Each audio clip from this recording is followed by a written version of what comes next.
दोस्तों आदाब अर्ज़ है, मैं अनीस अहमद खान हिंद वॉइस से आपसे मुखातिब हूँ। असदुद्दीन साहब जो ओवैसी बड़े मशहूर हैं, मुसलमानों के लिए डट के खड़े रहते हैं, बड़े अच्छे वक्ता हैं, प्रवक्ता हैं, सब चीज़ हैं। उन्होंने वो AIMIM के सर्वे सर्वा हैं। असदुद्दीन ओवैसी, कोई AIM को बहुत कम लोग कहते हुए थे, ओवैसी की पार्टी सब लोग कहते पूरे। अब वो बिहार के आगामी चुनाव में जो विधानसभा के आ रहे उसमें पूरे दमखम के साथ होता रहे अपने। उन्होंने है ना अपना एक थर्ड फ्रंट भी बना लिया है और उसकी घोषणा भी कर दी है, जो उन्होंने पूर्व केंद्रीय मंत्री देवेंद्र प्रसाद यादव की पार्टी समाजवादी जनता दल डेमोक्रेट के साथ मिलकर बनाया है। माफ़ कीजिएगा, ये नाम मैंने आपने पहली बार सुना तो इसमें मेरी कोई गलती नहीं है, लेकिन ये पार्टी है। और इस थर्ड फ्रंट को यूनाइटेड सेकुलर डेमोक्रेटिक फ्रंट का नाम दिया गया है। थर्ड फ्रंट की घोषणा करते हुए दोनों नेताओं ने घोषणा की कि उनकी पार्टी अपने अपने प्रभाव वाले चुनाव क्षेत्रों में अपने अपने उम्मीदवार खड़े करेगी। 243 सीटों वाले बिहार विधानसभा चुनाव होने वाले हैं। असदुद्दीन ओवैसी बिहार की 16.87% नहीं 16.9% मुस्लिम जनसंख्या के बीच अपने पैर जमाने की कोशिश कर रहे हैं, जो कि भारत में दूसरे नंबर में सबसे बड़ी संख्या है मुसलमानों की। पहला उत्तर प्रदेश आता है, दूसरे में बिहार आता है, जिसमें सबसे ज़्यादा मुसलमानों की जनसंख्या है। 19% उत्तर प्रदेश में है। यहाँ की 24 विधानसभा सीटें हैं जो कि सीमांचल और बांग्लादेश नेपाल से लगती हैं, वो मुस्लिम डोमिनेटेड है।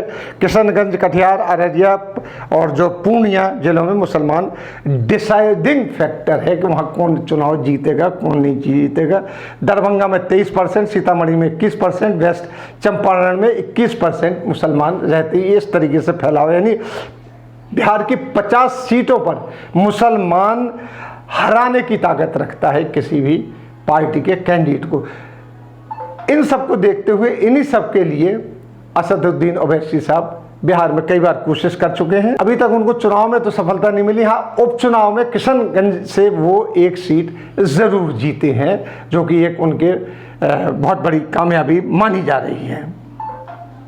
यहाँ ओवैसी पर सेकुलर पार्टी की से वोट छीनकर भाजपा की मदद करने का आरोप हरदम लगता रहा है और वो इसको हरदम नकारते रहे हैं कि कांग्रेस से लेकर हर पार्टी जो सेकुलरिज्म का नारा देती है वो सेकुलर वास्तव में नहीं है और वो मुसलमानों के हैं तो मुसलमानों के लिए लड़ते हैं। ये बात तो हकीकत है। पार्लियामेंट से लेकर सड़क तक पर अगर वो बोलते हैं तो सिर्फ मुसलमानों के लिए बोलते हैं, उसके लिए उनकी खासी बदनामी होती है। ये बात अलग है कि उनकी जो पॉलिटिकल एक्टिविटीज शुरू हुई है केंद्र में जाके, वरना वो जो तेलंगाना का जो निज़ाम बेल्ट है उसमें ही वो लड़ते थे चुनाव और वहीं से वो अकेले जीत के आते थे, वहीं से उनके फादर जीत के आते उसमें संसद में, वहीं से उनके भाई जीत के आते थे। लेकिन उसके बाद 2014 के बाद वो पूरे भारत में फैलने लगे। इसके ऊपर इल्ज़ाम लगने लगा कि मोदी उनको ला रहे हैं, जो कि कई लोगों ने और उन्होंने खुद नकारा कि ऐसा कुछ नहीं है, चूँकि हम लोगों से टक्कर लेते हैं डट के, तो हमारे ऊपर ये इल्ज़ाम लगाया जाता है। और ये बात सही भी होती है कि अगर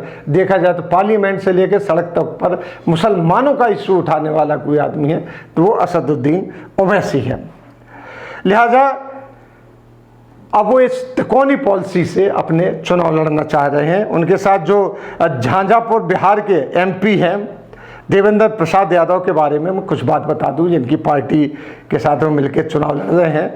वो 1977 से जनता पार्टी के सेक्रेटरी थे। 1989 में फूलपुर से MLA बने, फिर फूलपुर बंगाल का है बने, फिर कर्पूरी ठाकुर के लिए अपनी सीट छोड़ी उन्होंने। जब कर्पूरी ठाकुर को चीफ मिनिस्टर बनाया गया उस सीट से बिहार के, फिर वो विधान परिषद में आए चुने गए और युवा लोक दल के अध्यक्ष बन गए उस ज़माने में। 1989 में झांझापुर से MP बने और देवगौड़ा की सरकार में केंद्र में मंत्री बने, लोकसभा के जदयू के नेता भी रहे हैं वो। इनकी संसदीय वेबसाइट पर इतनी ही उपलब्धियां इनकी हैं, इससे ज़्यादा उपलब्धियां नहीं। यानी बिहार में उनकी पार्टी समाजवादी डेमोक्रेटिक जनता दल का कोई अभी तक बेस नहीं है, अब बनेगा बेस। वहीं ओवैसी 32 सीटों में पहले से अपने कैंडिडेट घोषित कर चुके हैं। जो 50 सीटों में जीतने की मुसलमानों की ताकत है, उसमें 32 सीटों में पहले से ही कर चुके हैं। अब अलायंस के बाद वो कितनी सीटों पे जाते हैं, क्या करते हैं, वो देखने की बात है। उनकी नज़र मुस्लिम डोमिनेटेड 50 क्षेत्रों पे है। जो पिछली बार जो इलेक्शन होते, बाई इलेक्शन, जिसमें एक कैंडिडेट उनका जीत के आया था, किशनगंज से जो जीत के आया था, बस एक ही कैंडिडेट आया था, तो उसके बाद से उनकी नज़रें वहाँ पे और ज़्यादा लग गई हैं।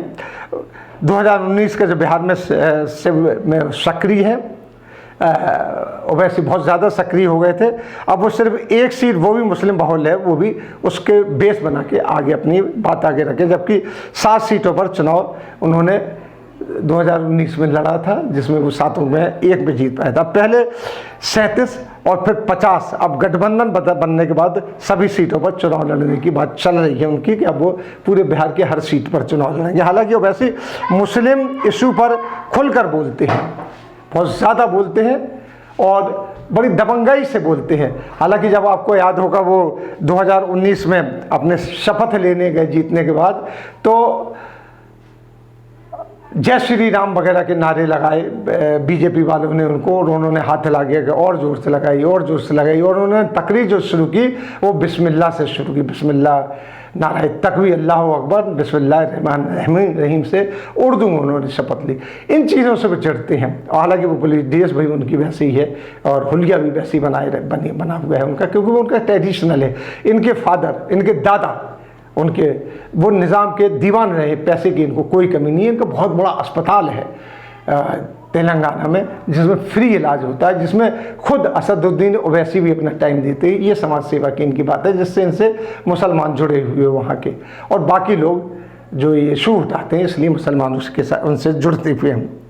और ओवैसी, इनके भाई अकबरुद्दीन ओवैसी जो MLA, वो भी इसी तरीके से बोलते हैं। हालांकि इल्ज़ाम तो जो पॉलिटिक्स में आता है उसके ऊपर लगते हैं, वो हमारे देखने की बात है कि कहाँ, कैसे, क्या, कौन आदमी कैसा है, उसको कैसे वोट देने चाहिए। पर बिहार के जो चुनाव है वो कई एंगल से लड़ा जाता है और जीता जाता है। अब लालू का भी वहाँ पे वर्चस्व है बहुत ज़्यादा, कांग्रेस का नहीं है। कांग्रेस तो जाके लालू की पार्टी से मिल जाएगी, और भी पार्टियां भी गठबंधन बनेंगी। आगे कितने गठबंधन बनते हैं, कितने टूटते हैं, लेकिन अभी हाल में कल ही जो बात हुई है चीज़, वो मैंने आपके सामने रखी है। उसमें असदुद्दीन ओवैसी वो अभी सरेफहरिस्त है, वो पूरे अखबारों में चर्चा का विषय बने हुए हैं। क्यों? उनके ऊपर एक सबसे बड़ा ठप्पा लगा है कि मुसलमानों के नेता हैं। कुछ लोग तो इन्हें मुझसे मॉडर्न जिन्ना तक कह देते हैं, लेकिन वो अपने जो काम करते हैं वो कर रहे हैं, ठोक के कर रहे हैं। इसी के साथ हम आपसे लेते हैं विदा। अगले अंक में फिर हाजिर होंगे, तब तक के लिए दीजिए हमें इजाज़त।